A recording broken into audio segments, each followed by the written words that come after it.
Ya, halo, Assalamualaikum semuanya.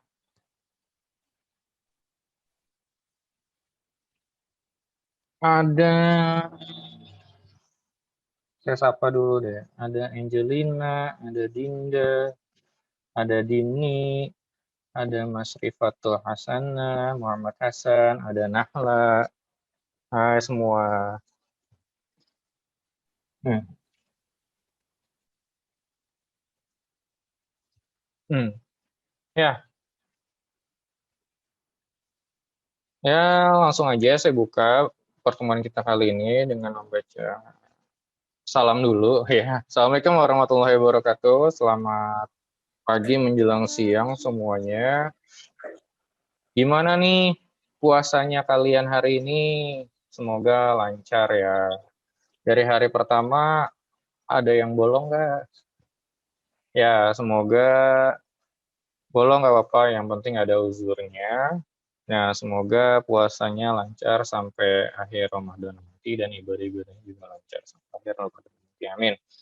Nah, untuk pertemuan kali ini, saya kan nggak lama-lama, ini sebentar aja. Saya ingin membahas soal aja nih yang berkaitan dengan materi kita yang sedang kita pelajari saat ini yaitu tentang trigonometri. Oke, sebelumnya saya cek dulu nih, waktu itu kan sempat saya berikan latihan ya, betul? Iya, Pak. Mm-mm. Coba saya lihat dulu soalnya. Hmm.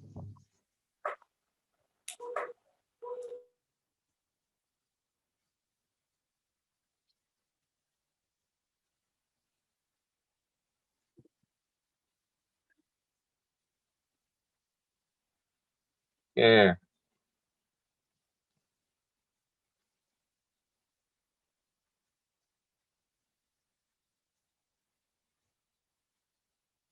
soalnya seperti ini ya.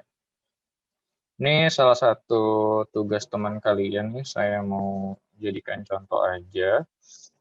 Saya mulai bahas dari sini. Nah, di antara kalian ada nggak yang punya jawaban seperti ini? Sama gitu jawabannya. Saya apa sama, Pak? Sama. Oke deh. Ini saja.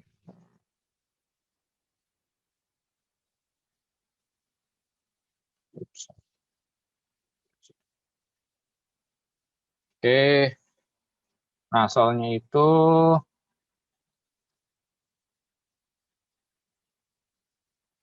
cos 100, oh hilang.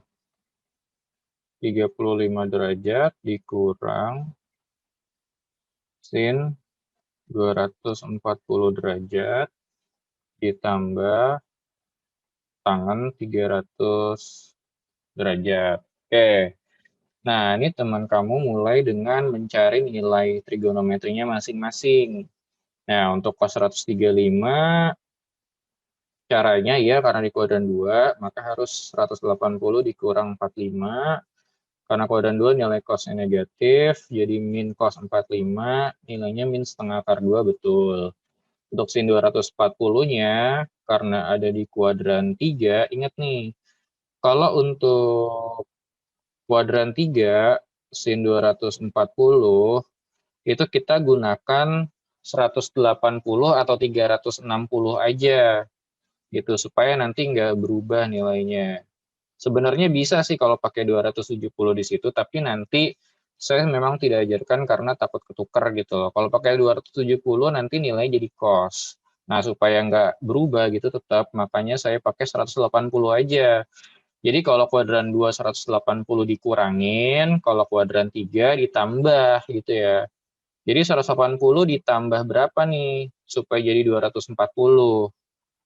Berarti kan ditambah 60.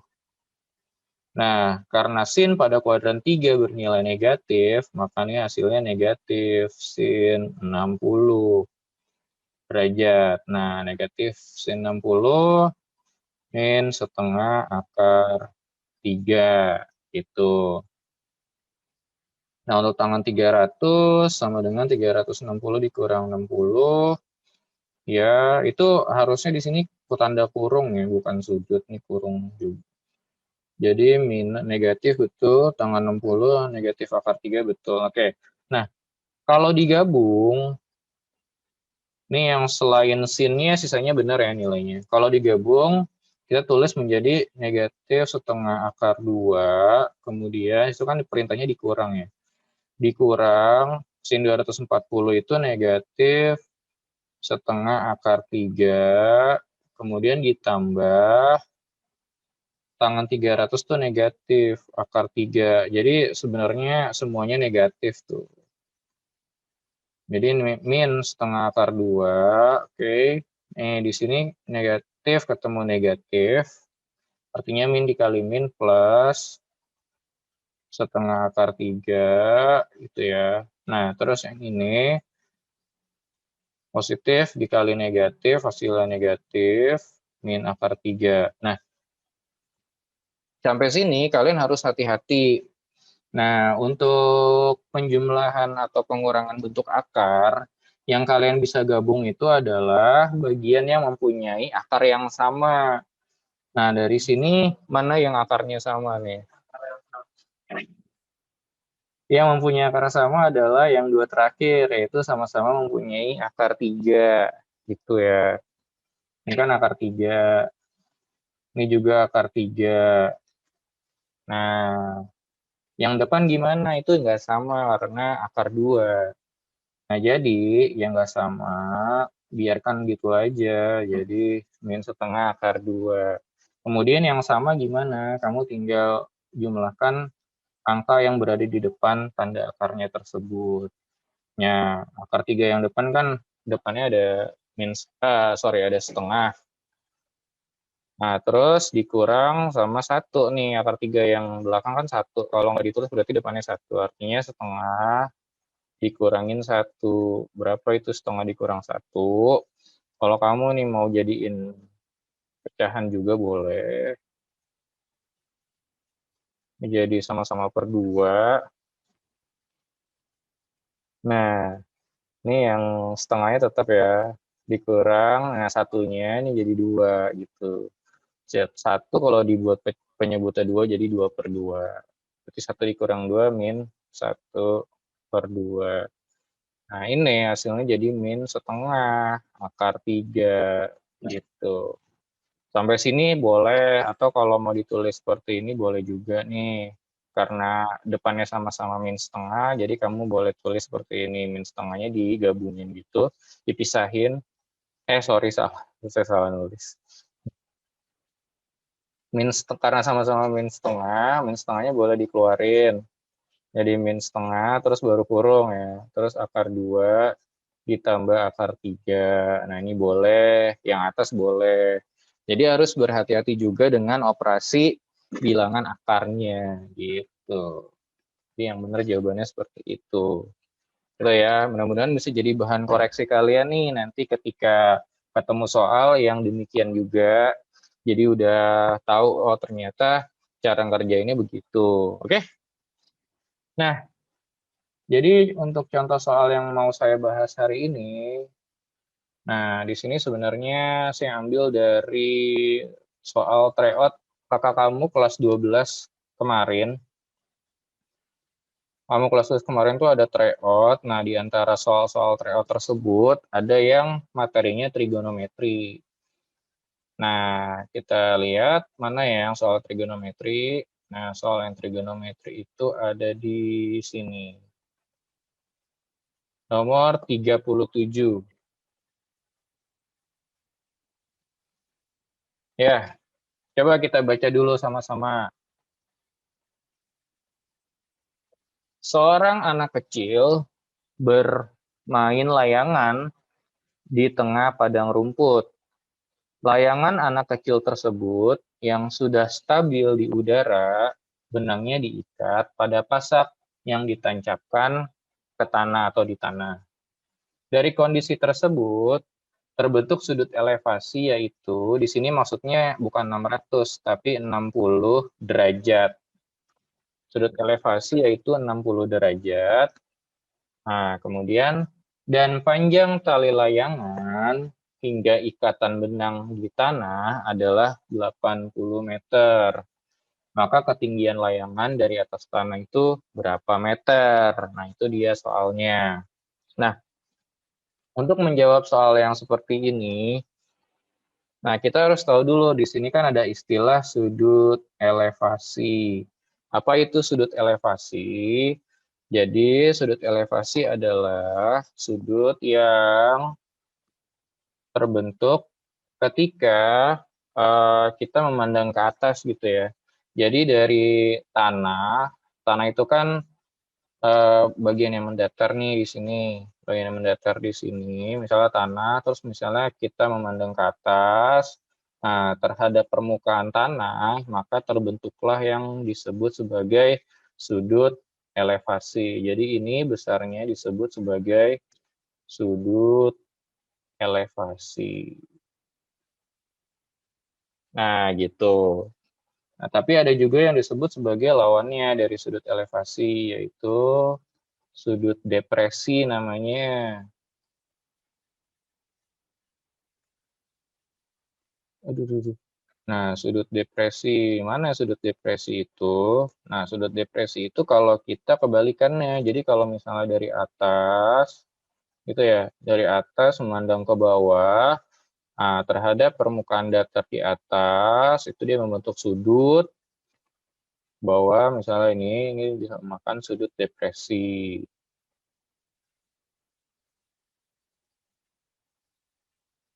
Nah, itu istilah baru ya yang kita pelajari pada hari ini. Jadi kalau dari bawah ke atas itu sudut elevasi, tapi dari kalau atas ke bawah itu sudut depresi. Oke, kita balik lagi ke soalnya nih. Nah, kalau gitu, nah dari gambar kita tandai dulu ya, sudut elevasi 60 derajat itu yang mana. Baik. Nah, sudut elevasi pasti dari permukaan tanah yang mendatar nih. Ini kan orangnya dia nih. Ini anggaplah permukaan tanahnya yang mendatar. Nah, maka sudut elevasinya yang sebelah sini, yaitu 60 derajat. Nah, kemudian panjang tali layangan hingga ikatan benang. Nah, ini kan tali layangan di sini, ikatan benangnya di bawah nih. Panjangnya berapa coba disebutkan? Berapa itu panjangnya? Dari ikatan layangan nih yang dari sini ke sini. Nih, sampai bawah. Panjangnya 80 10 meter. Nah, itu panjang tali layangan yang maksudnya adalah 80 meter. Nah, pertanyaannya itu adalah, maka ketinggian layangan dari atas tanah, gitu. Nah, jadi kalau diukur nih, layangan ini ke tanah, berarti ke bawah nih, ya, lurus gitu ya. Nah, ini tingginya berapa? Nah, saya kasih simbol T untuk melambangkan tinggi ya, tinggi layangan dari tanah itu berapa. Oke, nah sekarang bagaimana cara kita mengerjakannya nih? Berapa sih tingginya layangan tersebut? Kalau yang diketahui adalah pertama, sudut elevasi si anak tadi terhadap layangan itu 60 derajat, dan panjang tali layangannya 80 meter. Oke, nah kalau kita perhatikan, kita mendapat bentuk segitiga siku-siku. Oke, mana nih segitiga siku-sikunya? Ayo, yang mana? Mana segitiga siku-sikunya nih? Nih ya, dari layangan ke tanah, terus ke anak, ke talinya, itu dia membentuk segitiga siku-siku, di mana sudut siku-sikunya ada di sini. Iya apa iya? Apa? Oh enggak, iya. Nah, itu dia segitiga siku-sikunya.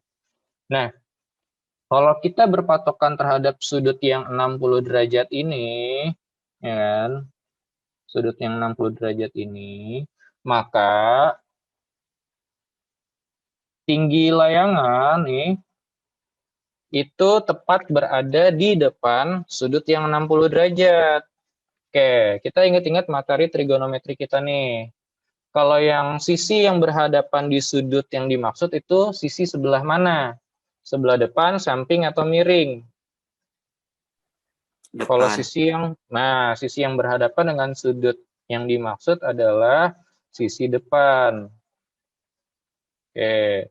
Nah, sementara 80 meternya ini karena dia letaknya tepat berada di hadapan sudut siku-siku, maka 80 meternya itu sebagai sisi apa? Kalau yang letaknya di depan sudut siku-siku, sisi Samping. miring dong. Nah, jadi kalau sisi miring itu pasti terletak di depan sudut siku-siku. Nah, kalau misalnya kita gambar lagi biar lebih kelihatan, jadinya kan kayak gini segitiga siku-sikunya tuh. Nah, ini 60 derajat, ya kan? Nah, maka di sini depannya, yang ini miringnya, gitu. Depannya itu adalah ya di depan sudut yang diketahui tadi, yaitu 60 derajat. Nah, miringnya yang di depan sudut siku-siku. Oke, ada depan, ada miring. Coba kira-kira trigonometri mana nih yang sesuai? Depan dan miring. Ada sin, ada cos, ada tangan. Kira-kira yang mana nih? Depan dengan miring. Ayo. Sin A. Sin ya, betul.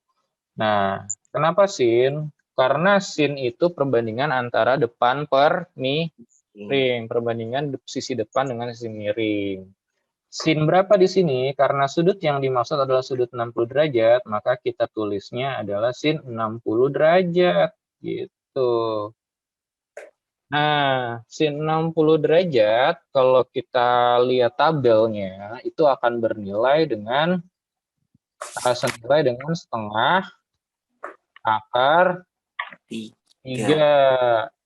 Oke, sin 60 derajat itu setengah akar 3. Nah, kemudian kita buat persamaan. Karena sin itu perbandingannya adalah depan per miring ya.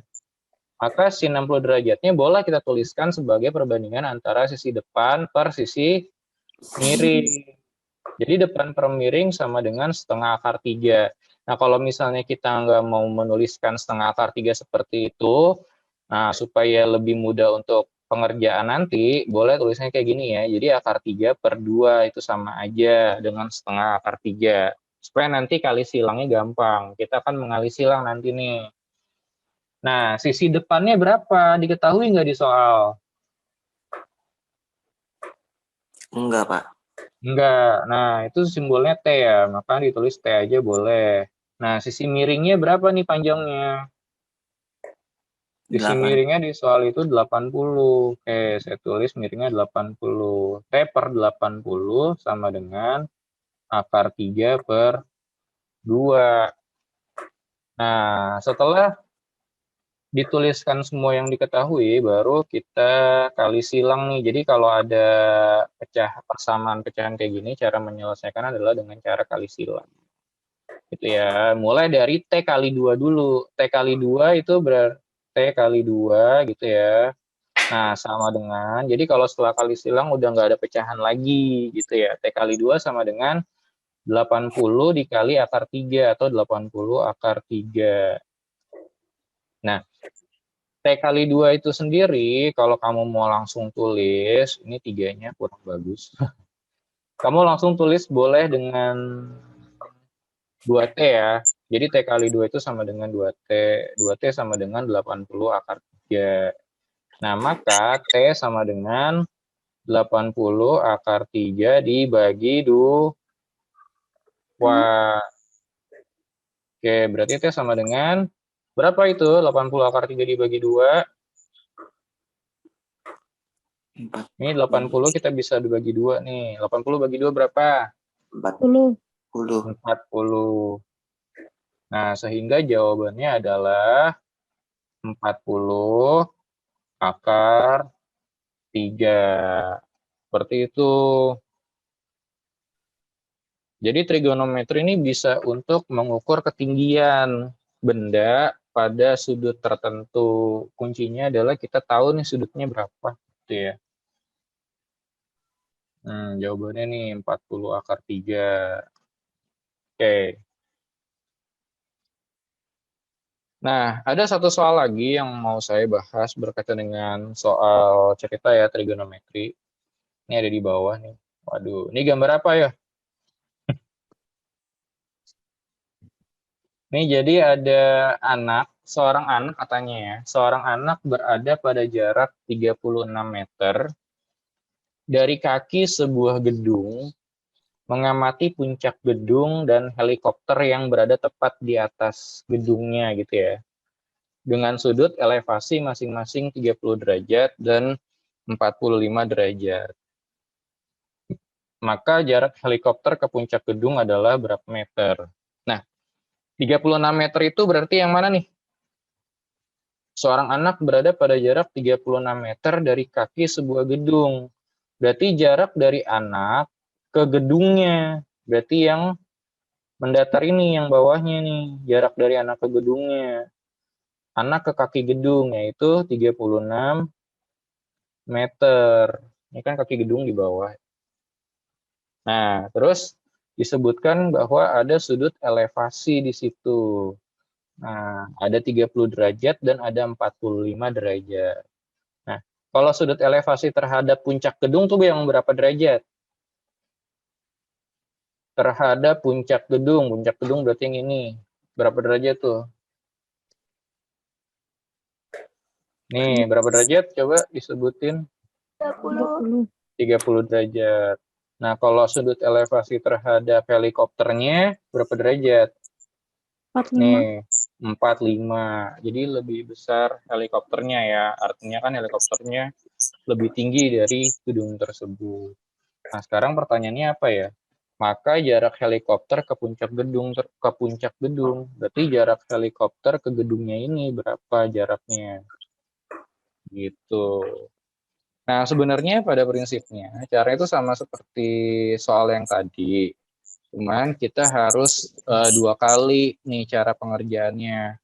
Kok dua kali? Kenapa? Nah, karena langkah pertama itu kita harus tahu dulu ketinggian helikopter ke tanah tuh berapa. Yang kedua, ketinggian gedung tersebut berapa. Makanya saya mau bagi ini menjadi dua gambar yang berbeda. Nah, yang pertama gambarnya seperti ini. Ini kita buat segitiga siku-siku dulu. Saya mau mengukur tinggi gedungnya dulu deh. Sudutnya berapa nih di sini? 30 derajat. Nah, ini tinggi gedung. T-nya ya. Nah, terus jarak dari anak ke kaki gedungnya 36 meter. Oke. Kira-kira sisi-sisi apa aja nih yang diketahui di sini? T-nya itu sisi apa nih namanya? Depan. Depan, betul. Kalau gitu yang 36 meter nih sisi apa dong? Ayo, apakah sisi miring atau sisi samping? Samping. Samping, betul. Karena miring nih adanya di depan sudut siku-siku. Nih yang miring tuh ya, yang atas. Berarti 36 meter itu sisi samping.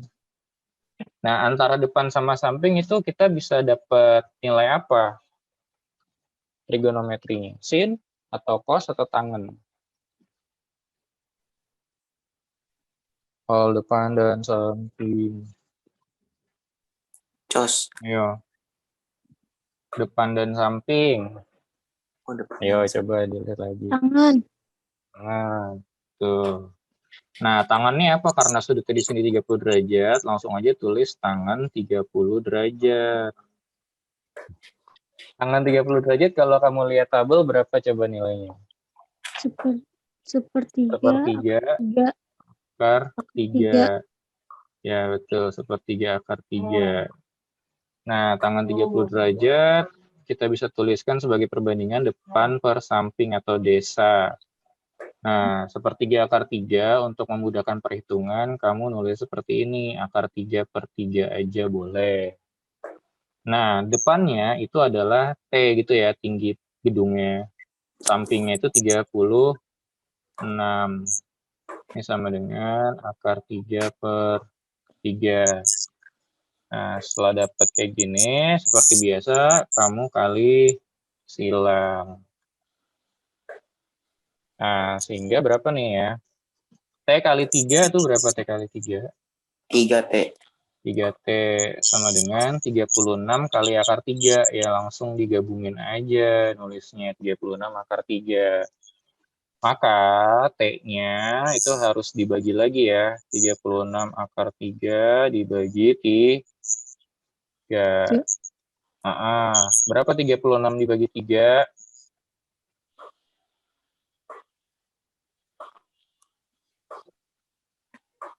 Ya, berapa 36 bagi 3? Hitung. 1, 2, 3. Berapa? 12. 12 ya, betul. Nah, jadi tinggi gedungnya adalah 12 akar 3 meter. Itu kita baru dapat tinggi gedungnya gitu ya. Nah, langkah kedua adalah kita harus mencari tinggi si helikopter ke tanahnya dulu. Saya tulis di bawahnya nih. Saya gambar lagi, gambarnya mirip, cuman yang berbeda adalah besar sudutnya aja. Tuh. Nah, ini sudut helikopternya berapa? 45 derajat.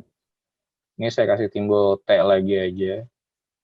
Nah, ini jarak anak ke kaki gedung tetap sama ya, 36 meter. Nah, mirip sama kayak tadi sebetulnya sih prosesnya. Ini T-nya itu sebagai sisi depannya, 36 meter, sampingnya. Prosesnya sama persis.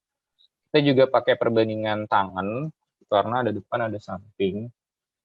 Nah, langsung aja kita tulis tangan 45 derajat. Gitu. Tangan 45 derajat, coba dilihat berapa nilainya. 1. 1. Ya, betul. Tangan depan per samping gitu ya. Sama dengan 1. Depannya ini tinggi helikopter, sampingnya 36. Sama dengan 1. Nah, kalau kayak gini, itu kamu nggak usah bingung. Yang sebelah kanannya nggak ada pecahan, Pak. Ya, kamu aja buat pecahan. Tapi pernya per 1 aja gitu. Jadi kalau nggak ada pecahan, kalau kita mau bikin kali silang nanti kamu buat pecahan per 1 aja. Habis itu baru bisa kamu kali silang. 36 kali 1, T-nya kali 1. T kali 1 berapa? Tetap, tetap T. Iya kan? 2 kali 1 tetap 2, 3 kali 1 tetap 3, tetap dia sendiri gitu. T kali 1 ya T.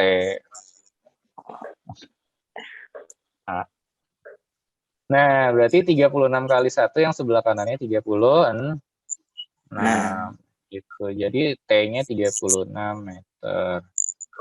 Nah, kalau kita lihat, berarti posisi helikopter kan berada di atas gedung. Artinya helikopter lebih tinggi daripada gedungnya, ya kan? Nah, kira-kira jarak helikopter ke gedung gimana caranya? Kalau gambarnya saya jadi 1 nih.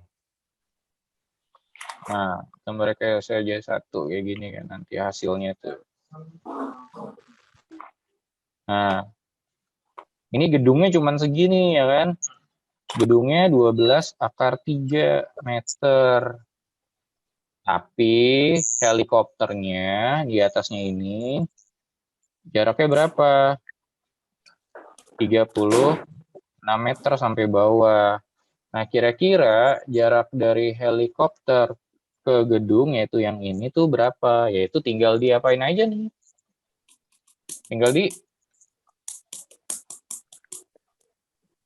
Tinggal diapain? Kan segini doang yang mau dicari ya kan? Ini 30 meter, 36 meter dari atas sampai bawah. Tinggal dikurangin aja antara jarak helikopter dengan gedungnya. Kok malah keboleh? Salah. Ya, kita kurangkan aja ya.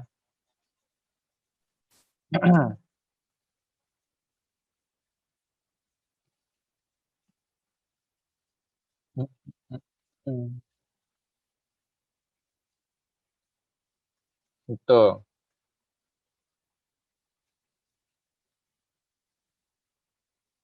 Jadi jarak helikopter ke atap gedung, atas gedung, puncak gedung ya di situ bahasanya. Tulis deh puncak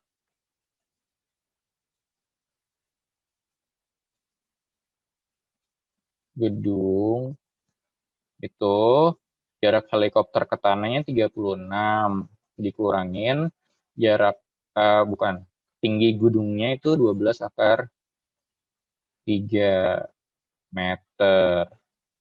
Itu jawabannya. Ini 36 dikurang 12 akar 3 meter. Nah,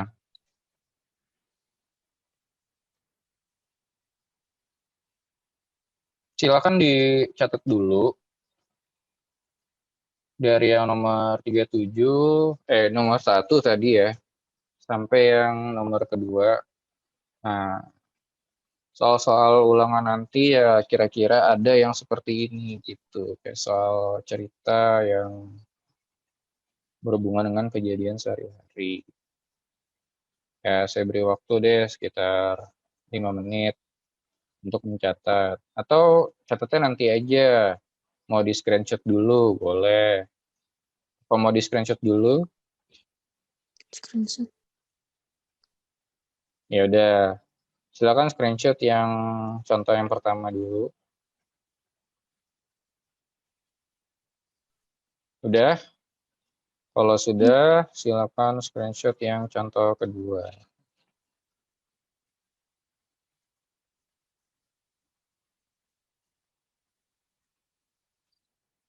Udah? Ya, oke. Baiklah, kalau gitu saya akhiri aja nih pertemuan kita kali ini. Wassalamualaikum warahmatullahi wabarakatuh. Sampai jumpa di PJJ-PJJ berikutnya. Bye Waalaikumsalam semua. warahmatullahi Tetap semangat. Jangan lupa istirahat. wabarakatuh. Baiklah.